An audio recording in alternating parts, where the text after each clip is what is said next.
হে উম্মত, তোমার কখন বুদ্ধি হবে? পাগল আমি নাকি তুমি? হ্যাঁ, আমি তো নিজেকে বুদ্ধিমান বলে মনে করি।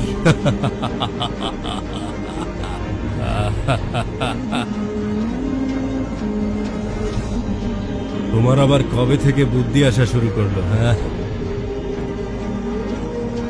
কারণ আমি জানি তোমার এই প্রসাদ অস্থায়ী আর এই কবর স্থায়ী, তাই আমি একে আবাদ করছি।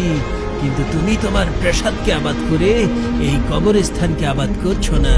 তাই তুমি আবাদী স্থান হতে অনাবাদী স্থানে যেতে চাইছো না, অথচ তুমি জানো সেই স্থানে তোমাকে যেতেই হবে।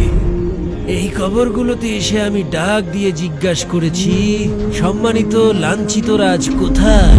রাজত্বের কারণে দাম্ভিক ব্যক্তিগণ আজ কোথায়? কোথায় আজ অহংকারী প্রশংসিত ব্যক্তিগণ? হারুন, তোমার এই কাজগুলো কি পাগলামো নয়? ওয়াল্লাহি তুমি সত্য বলেছ। আমাকে আরো নসিহত করো। আল্লাহর কিতাবকে আঁকড়ে ধরো, সেটাই যথেষ্ট। সেখানে যেমন রয়েছে সংবাদ, তেমনি রয়েছে শিক্ষা। তোমার কোনো প্রয়োজন থাকলে বলো, আমি পূরণ করে দেব। হ্যাঁ, 3টি প্রয়োজন যদি পূরণ করে দিতে পারো, ধন্যবাদ পাওয়ার উপযুক্ত হবে। বলো তাহলে। আমার বয়স বাড়িয়ে দাও। আমি পারবো না। মালাকাল মউত থেকে আমাকে রক্ষা করো।